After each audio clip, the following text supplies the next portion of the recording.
سب سے پہلے بسم اللہ الرحمن الرحیم پڑھ لیں اور پاکی کی نیت کر لیں کہ میں پاک ہونے کے لیے یا نماز کے قابل ہونے کے لیے وضو کر رہا ہوں. اس کے بعد اپنے دونوں ہاتھوں کو سب سے پہلے پونچھوں سمیت دھوئیں گے. یہ سنت کریمہ ہے. اس کے بعد اپنے سیدھے ہاتھ سے کلی کریں اور مسواک کریں گے. اس کے بعد ناک میں پانی چڑھانا، یعنی پہلے آپ نے کلی ایک دفعہ کر لی، مسواک کر لی، پھر 2 مرتبہ مزید کلی کریں تو 3 مرتبہ کلی کرنا سنت کریمہ ہے. اور ساتھ ساتھ اس کے غرغرہ بھی کر لیں. پھر ناک میں پانی چڑھائیں گے. اس کا طریقہ یہ ہوتا ہے کہ سیدھے ہاتھ میں پانی لے لیں اور اس کو سونگیں کہ ناک کے نرم ہڈی تک پہنچ جائے. اور اس کے بعد ناک کی صفائی وغیرہ کرنا بھی سنت مبارکہ مستحب ہے. اچھا مفتی صاحب ذرا سا قطع کلام ہوتا ہے، جو ناک میں پانی چڑھانے کا آپ نے معاملہ بتایا، عموماً لوگ کرتے یہ ہیں کہ پانی ہاتھ میں لے کے اس طرح سے جو ہے وہ ناک میں ڈال لیا کرتے ہیں، اور یہ جو چھوٹی جو انگلی ہے اس کو جو ہے باقاعدہ اس سے خلال کر لیا کر لیں. تو کیا یہ طریقہ کار صحیح ہے؟ ہاں صحیح ہے، لیکن یہ صرف اس طرح ناک میں لگا کے چھوڑ دینا یہ مناسب نہیں ہوتا. یہاں پہ لفظ استعمال ہوا ہے استنشاق. استنشاق کا مطلب ہوتا ہے کہ سانس کے ذریعے ناک میں کسی شے کو اوپر چڑھانا.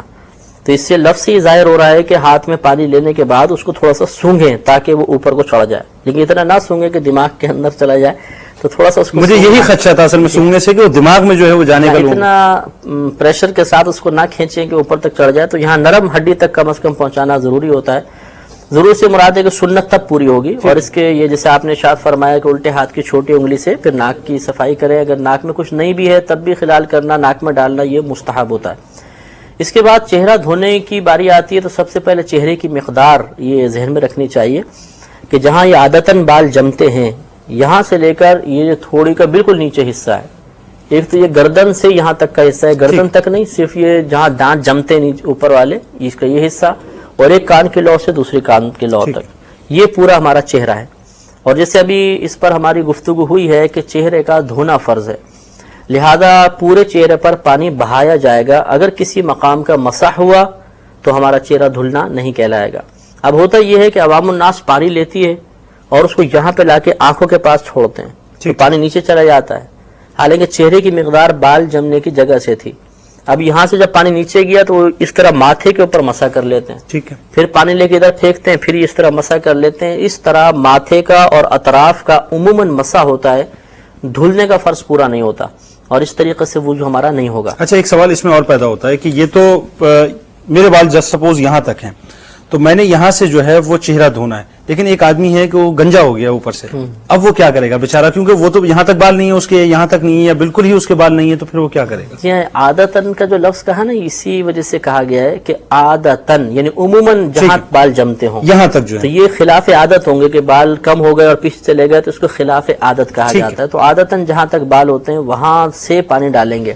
اب طریقہ یہ ہوتا ہے کہ دونوں ہاتھوں میں اس طرح پانی لینے کے بعد ذرا چہرہ جھکائیں اور ہاتھوں کو اوپر تک لا کے یہاں سے چھوڑیں. اچھا تو یہ بالوں کے یہاں سے بہتا ہوا آئے گا تو یہ تمام حصہ ہمارا دھل جائے گا. اس کے بعد اب یقینی سی بات ہے کان کی ایک لو سے دوسری لو تک پورا چہرہ ہے، تو جب یہاں پہ ہم پانی ڈالیں گے تو ضروری نہیں کہ یہاں تک بھی پانی پہنچ جائے، اس لیے تھوڑا پانی لے کر اس کو اوپر لا کے یہاں سے چھوڑیں گے تاکہ یہ حصہ دھل جائے. پھر یہاں سے پانی لے کر الٹی سائڈ پر ڈالیں گے تاکہ یہ حصہ بھی پورا دھل جائے. تو آپ نے غور کیا ہوگا کہ ہم نے 3 مرتبہ پانی ڈالا تو پورا چہرہ 1 مرتبہ دھلا ہے. تو اس سے یہ عوامی خیال کا رد بھی ہو گیا کہ بعض عوامی سمجھتی ہے کہ 3 مرتبہ چہرہ دھونے کا مطلب یہ ہے کہ چہرے پر 3 مرتبہ پانی ڈالنا. ٹھیک ہے، تو 3 مرتبہ چہرے پر پانی ڈالنا یہ سنت نہیں ہے، بلکہ 3 مرتبہ چہرے کو دھونا سنت ہے. تو یہ 3 دفعہ ڈالا تو 1 مرتبہ چہرہ دھلا ہے، تو اس کا مطلب ہے ہمیں 2 مرتبہ اور دھونا ہے تاکہ ہماری سنت کریمہ پوری ہو.